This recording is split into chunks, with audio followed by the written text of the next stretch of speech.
We are lied to every single day. Scroll through your feed right now. TikTok, Instagram, you'll see hundreds of women who look perfect. And if you ask them how they did it, they'll probably lie to you. Maybe they'll tell you it's good lighting. They'll tell you that if you just drink enough lemon water and manifest hard enough, your nose will shrink, your waist will snatch itself, and all your dreams will come true. It's epic gaslighting on an industrial scale. But then there's Talia Brewer. Talia admits what we all secretly know. In a patriarchal society, beauty is a currency, and she has decided to invest heavily. But her investment isn't providing the return that she was expecting. Take a look. I'm pretty and I know I'm pretty, and that makes people so fucking mad. I made a video saying that going out in public is stressful sometimes because everyone's looking at you, and like guys will do things to get your attention, and especially now that I have a following, people are like talking about me, or then they'll come up to me. Like, it's just a different experience than it used to be before I got a nose job and hair extensions and lost weight and started posting on social media.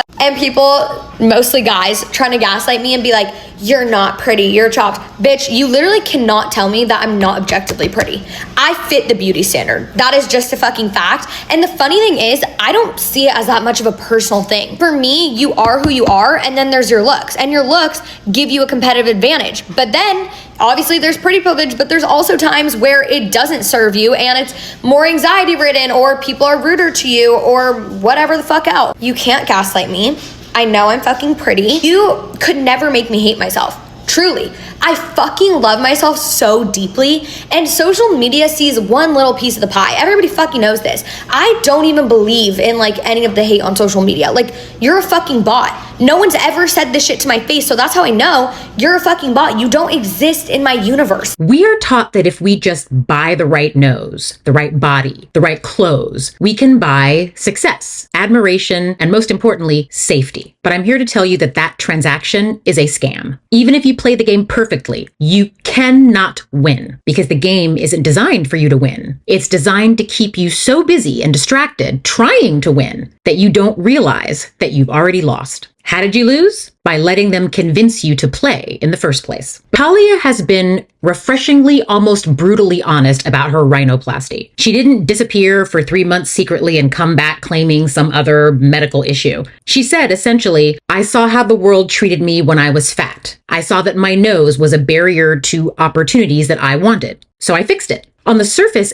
getting that surgery appears to be the rational choice. She looked at the patriarchy, this massive crushing system that judges women entirely on their aesthetic value, and she decided to treat her body like a business asset. She did the math, she paid the cost. And this is where we usually stop the conversation and say, good for her. Her body, her choice. Or maybe someone will say, isn't it sad that society forced her to do that? And both of these responses are rooted in truth. It is her body, her choice, and it is sad that we live in this culture. But I want to go a little deeper than that today, because Talia Brewer represents a tragic aspect of girl boss feminism. Girl boss feminism is the capitalist-approved remix of women's empowerment. Shiny, digestible, and stripped of all cultural and structural critique. Girl boss feminism tells you that smashing the glass ceiling is enough, even if the foundation below remains untouched. It prioritizes personal branding over collective action, ambition over solidarity, and treats hustle culture as though it is gospel. It teaches women that power means outperforming men at their own game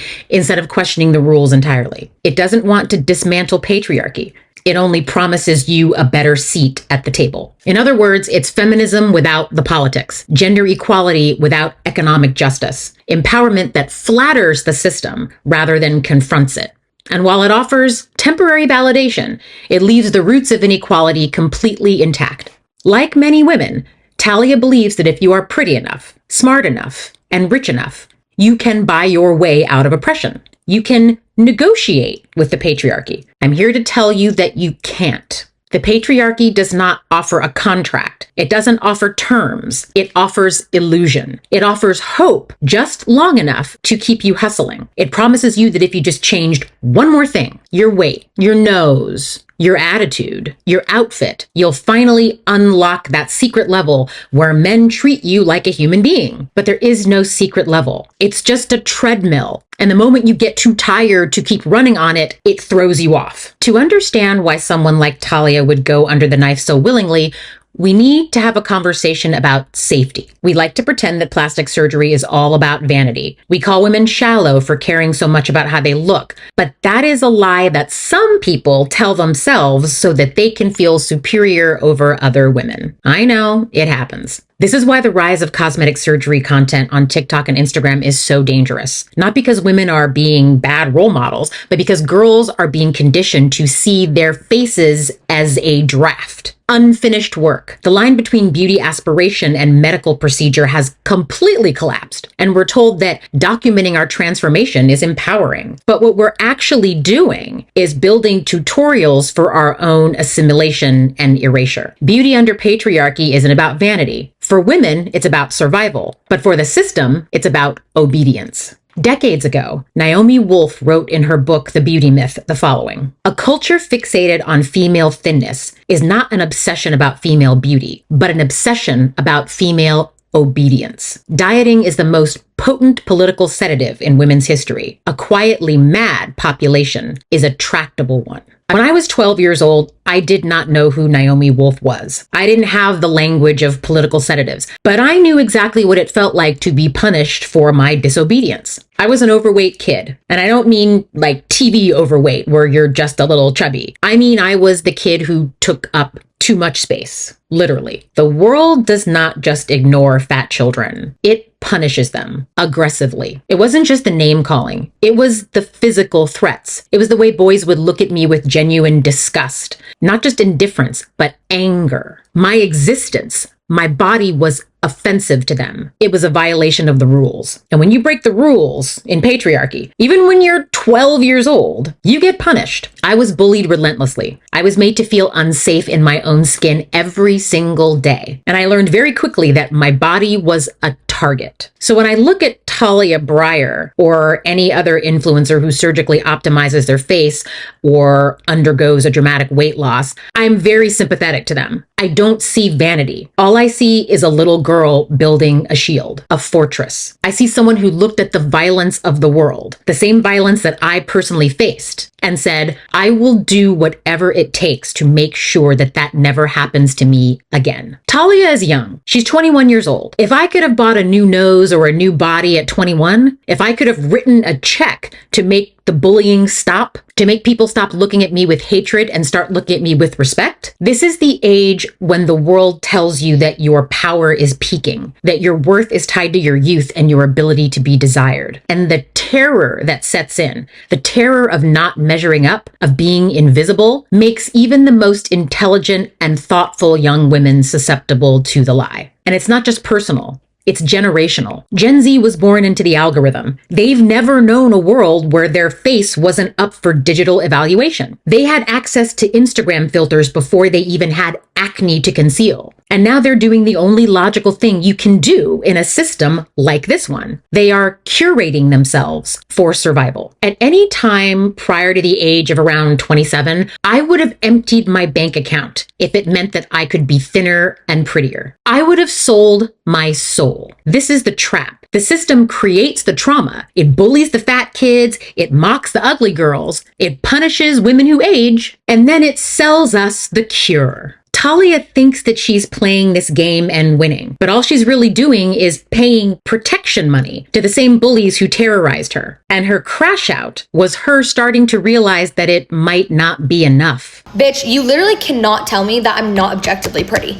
I fit the beauty standard. That is just a fucking fact. So let's go back to the investment. Talia Breyer gets the nose job. She gets the pretty privilege. She gets the brand deals, the positive comments. It looks like the transaction worked, like she got what she paid for. But here's the catch. Patriarchy never actually sells you power. It only leases it to you. When you buy beauty, it's like signing a lease with a landlord, but one who can evict you at any moment for any reason. You're not just leasing beauty, you're leasing permission. Permission to exist in the world. Permission to be heard, to be seen, to be treated with basic respect. But there are hidden fees. The moment you age, the moment you stop complying, the moment you say something unpopular, or gain 5 pounds, or get caught on camera without makeup, your access is revoked. Remember what happened to Margot Robbie and Scarlett Johansson? They were the it girls. They received nothing but praise from men up until they decided to demand what they were worth. Black Widow star Scarlett Johansson has filed a lawsuit against the Walt Disney Company, alleging that her contract was breached when her Marvel film was released on Disney+.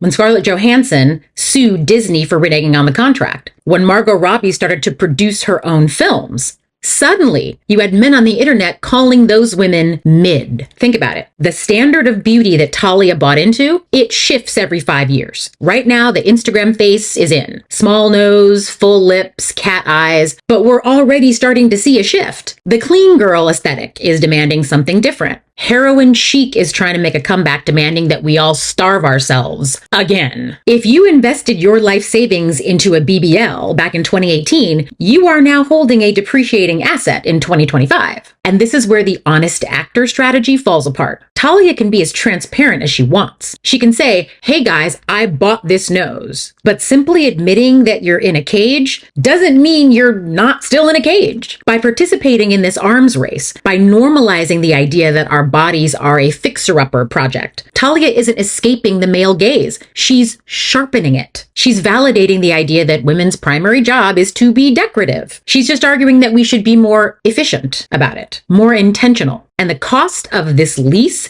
is astronomical. It's not just the surgery, it's the maintenance, the fillers, the wardrobe updates, the constant anxiety that you might age or gain weight or lose your relevance. Talia Breyer is building a career on being beautiful. That means her livelihood is now tied to a depreciating asset. That is not freedom. That is a high-stress job where your boss is every man on the internet. I know what happens when you can't afford the price of admission. I experienced that my entire life. But I also know that you can't buy your way out of this because I've seen women try. We've all seen it. If you need absolute proof that this transaction is a scam, look no further than Halle Berry. We're talking about a woman who is historically, undeniably one of the most beautiful human beings to ever walk the face of the earth. By the logic of the beauty tax, she should be the safest woman alive. She holds the highest currency that patriarchy accepts. But did it save her? No. Halle Berry has spoken openly about domestic violence, about her former partner hitting her so hard that she lost 80% of the hearing in one of her ears. She's navigated infidelity, public humiliation, and tumultuous divorces, just like the women who don't look like Halle Berry. The patriarchy didn't look at her face and say, oh, she's too perfect to hurt.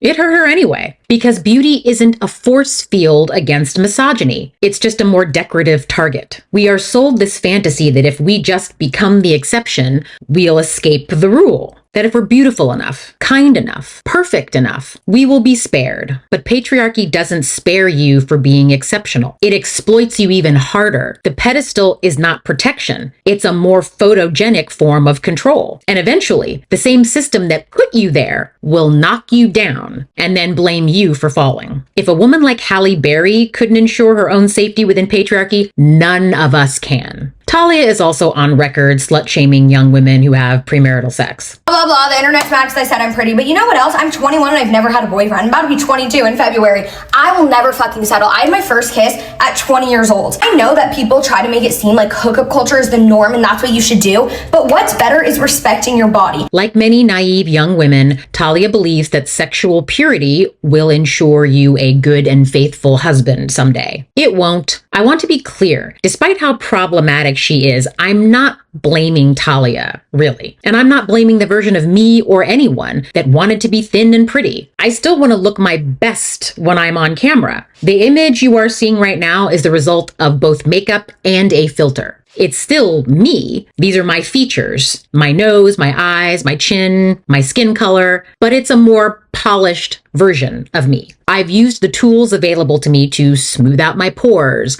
and created a makeup look that looks like it was done by professionals. We're all out here just trying to survive, y'all, to escape a burning building. The difference is that Talia is trying to climb to the penthouse, thinking that the fire won't reach her there. And I'm down here in the basement with the rest of the feminist aunties, trying to explain to these young women that the whole foundation is rotten. The problem with buying beauty is that it's an individual solution to a structural problem. Talia fixing her nose does nothing to change the culture that hates women who have big noses. In fact, it reinforces it. Every time a high-profile woman surgically conforms to the standard gets narrower. The walls close in a little bit tighter on the rest of us. When Talia pays the surgeon, she isn't just buying a nose, she's funding the system that decided that both my body and hers deserved to be bullied. She's validating the hierarchy. She's saying that she's fine with the world, this world where there are winners and losers in the game of beauty.